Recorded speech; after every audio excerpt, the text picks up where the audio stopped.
Hi, I'm Von Hougo, and I'm running for the U.S. Senate. The will of the majority, honestly expressed, should give law. In this simple statement, Thomas Jefferson identifies the legitimate source of the lawmaking process, the will of the people. A common misstatement about America's founding fathers is that they feared the will of the people, when in fact, what they feared was tyranny. Tyranny, simply defined, is the use of power to violate the rights of the people. And tyranny can come from two places: a corrupt government and the will of the majority. It was for these reasons that our Constitution was created with a republic under which the elected representatives of the people can openly debate the will of the people, creating laws that honestly express that will, while also protecting the rights of the minority. James Madison expressed this idea in the Federalist Papers number 51 when he stated, "A dependence on the people is, no doubt, the primary control on the government, but experience has taught mankind the necessity of auxiliary precautions." Meaning, the government is only there to represent the people, but there has to be safeguards. In his farewell address, George Washington warned Americans to avoid factions and to beware of special interests that try to divide the people. Anything that takes our eye off the common goal of building a strong and unified nation, he warned, should be avoided. Today, to many of us, it seems that our government has fallen under the control of just such groups.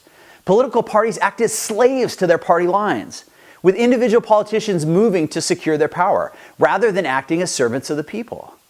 Increasingly, it seems legislation is heavily influenced or even outright written by corporations or PACs or special interest groups. Now, it was just this type of corruption that worried Thomas Jefferson when he wrote, "I hope that we shall crush in its birth the aristocracy of our moneyed corporations." And he feared that it would deprive the people of their property until their children would wake up homeless on the continent their fathers conquered. For many of our fellow Americans, this is all too much a reality in the wake of the Great Recession. A republic, if you can keep it, was the response of Benjamin Franklin when asked what type of government had to be created at the Constitutional Convention. What then are we to do when a government appears to be deaf to the voice of its people? The answer is simple. The people have a natural right to regain control of the government by making their voices heard. Our Declaration of Independence, the very essence of our nature, of our founding, proclaimed to the world that whenever a government became destructive of the natural rights of the people, it was their right to alter or abolish it. Now, we can do better, and we must do better.